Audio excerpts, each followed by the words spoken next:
พบกันยามแรงอีกแล้วเด้อทุกคนอินดูสงสารเนาะอีตนไก่2 ตัว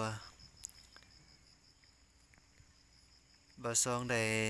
เลี้ยงไก่อยู่สวนยางเนาะคู่หนึ่งไก่2 ตัวเนื่องจากว่าบ่ซองได้ออกไปบ้านเนาะกลับไปบ้านไปเกี่ยวข้าวนาประมาณ2 มื้อเนาะ2 มื้อ3 มื้อมื้อที่3กลับมา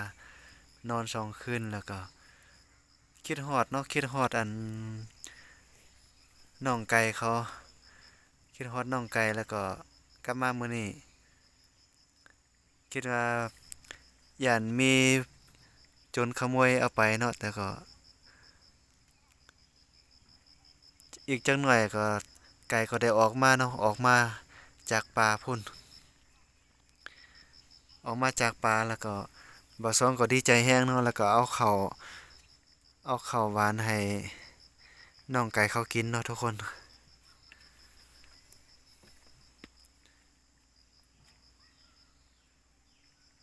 เลี้ยงไก่เป็นครูเนาะเพราะว่าอยู่คนเดียวอยู่เดียวดายก็เอาไก่มาเลี้ยงเป็นครูเพื่อเป็นเพื่อนแก้เหงาเนาะกินหลายๆเลยกินหลายๆเลยโอ้เมื่อกี้เอาข้าวหวานให้กินหมดเลยสงสัยคือสิอยากข้าวแห้งเนาะไก่เนี่ย2 มื้อพุ่นเนาะบ่ได้กินข้าวเนาะป้าเป็นจั่งใด2 มื้อบ่ได้กินข้าวเนาะไก่อยู่สวนยางคือเก่าเด้อทุกคนเพราะว่ายางก็บ่ได้เก็บเนาะเต็มก๊อกหมดเลยเต็มถ้วยหมดเลยเอ้ากินแล้วก็พากันไปเล่นอยู่ป่าเด้อหรือว่าจิมาเล่นอยู่ตูบนี่ก็ได้แต่ว่าบ่ซ่องย้านเนาะย้านผู้อื่นเข้ามาขโมยเอาไปเนาะ